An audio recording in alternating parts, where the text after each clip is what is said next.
বাংলাদেশের ইতিহাসের সবচেয়ে জনপ্রিয় রাজনীতিবিদ, তিনি সবচেয়ে অজনপ্রিয় স্বৈর শাসকে পরিণত হলেন। এই রাষ্ট্রের একটা দৈত্যে পরিণত হলেন তিনি। যেই রাষ্ট্রটার কাঠামোতে প্লেজ করা ছিল টু দ্য নেশন যে একটা ফ্রি রিপাবলিক হবে, সেই রাষ্ট্রে আমাদের 7.5 কোটি মানুষকে উনি প্রজা বানালেন। এক দলীয় শাসন কায়েম করলেন বাকশাল দিয়ে, 4th সংবিধান কায়েম করলেন, সকল দল নিষিদ্ধ করে দিলেন, আর্টিকেল 117 ইনকর্পোরেট করে একটা জাতীয় দল করলেন, প্রত্যেক প্রজাতন্ত্রের কর্মচারীকে সেই দলের সদস্য হওয়ার জন্য বাধ্য করলেন। এই বাস্তবতা তো স্বাধীনতার সাথে সাংঘর্ষিক ছিল।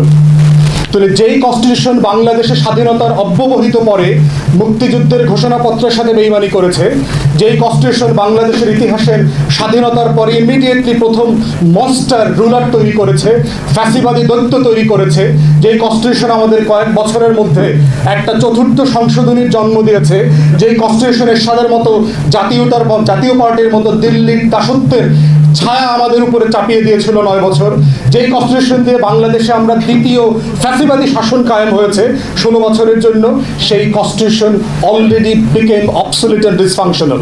ইট simply can't be carried on. তাহলে আমি পার্সোনালি মনে করি নতুন সংবিধান দরকার, এবং এই সংবিধানটা খুব ছোট হওয়া দরকার। এত মানে procedural laws can't be part of the constitution. বাংলাদেশের যারা এত বিজ্ঞ আইনজীবীরা ছিলেন, যারা এটাকে ওয়ার্শিপ করেছেন বিফোর দেয়ার লর্ডশিপস, তারা এটা সিম্পলি বুঝেন নাই যে acts and constitution can't be the same. তাহলে যে সহজ ভাষায় যুদ্ধ করতে ডাকলেন, যেই সহজ ভাষায় যুদ্ধ করে মানুষ রক্ত দিয়ে দেশ স্বাধীন করলো, তার অধিকারের সনদ পালালেন এমন ভাষায় যেটা সে বোঝে না। এটা তো রিপাবলিকান ক্যারেক্টার হতে পারে না রাষ্ট্রে। এটা ড্রাফটস ওয়াজ ব্যাডলি ডান, এবং কেউ বলেছেন যে এটা drafts by someone else of different country, এটা হ্যান্ড ওভার করে দিয়েছে just to be passed and follow through.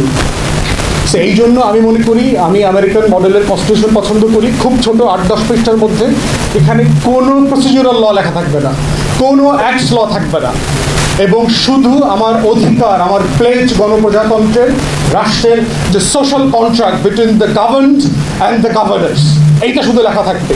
বাকি সব কিছু ফেলে দিতে হবে এখান থেকে। এগুলো অ্যাক্টস অফ পার্লামেন্ট করে আলাদা বই তৈরি করতে হবে। সারা দুনিয়াতে এভাবে করা হচ্ছে। Procedural law can't be the part of the constitution. Secondly হচ্ছে বিচার বিভাগ। বিচার বিভাগের সংস্কার দেখেন, বিচার বিভাগ মানে শুরু থেকেই কখনো ফাংশনাল করার চেষ্টা করা হয়নি।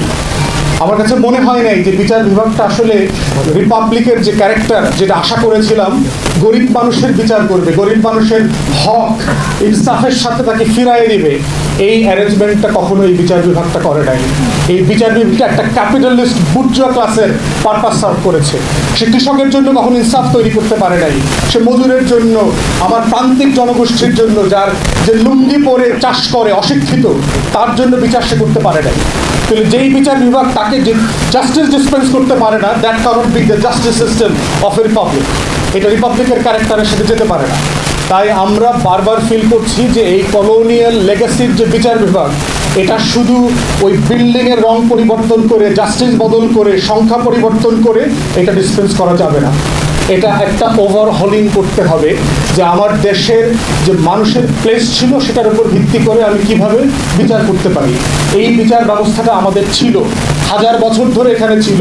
সালিশি ব্যবস্থা, যেই বিচারের জন্য আমাকে টাকা খরচ করতে হয় নাই, যেই বিচারের জন্য আমাকে আরেক গ্রামে, আরেক শহরে, আরেক রাজধানীতে, বিভাগীয় শহরে যেতে হয় নাই, 1000 বছর ধরে এই বিচার ব্যবস্থা ছিল। যেই বিচার ব্যবস্থাটা এখন ইন্টারন্যাশনালি এডিআর এর নামে কর্পোরেটাইজেশন করা হয়েছে। তাহলে যেই জিনিস আপনি ধ্বংস করে 250 বছর পরে কর্পোরেট সিস্টেম দিয়ে আমার উপর চালায় দিলেন, আমার এলাকার মানুষ তো এই বিচার ব্যবস্থাটা প্র্যাকটিস করেছে। তাহলে এডিআর, আমার যে সালিশি ব্যবস্থাপনা, এইটা has to be the benchmark of our judicial system. সেটাকে আপনি মডার্নাইজ করতে হবে। কিভাবে এটাকে দোরগোড়ায় পৌঁছায় দিতে পারা যায়, যেখানে বিচার প্রার্থীর জন্য দৌড়াইতে হবে না, রাষ্ট্র বিচার প্রার্থীর কাছে দৌড়ায় যাবে যে আমি আপনার জন্য কি বিচার করতে পারি। সেই ওভারহলিংয়ের উপর ভিত্তি করি একটা রিপাবলিকান ক্যারেক্টারের কনস্টিটিউশন এবং জুডিশিয়ারি করা দরকার। আমি ধন্যবাদ জানাই আজকে যারা আয়োজন করেছেন লম্বা তর্ক এই বিষয়গুলো নিয়ে। আমাদের লার্নেড প্যানেলিস্টরা এটা কন্টিনিউ করবেন। মাহবুব ভাইকে, এরশাদকে ধন্যবাদ অর্গানাইজ করবার জন্য। আসসালামু আলাইকুম।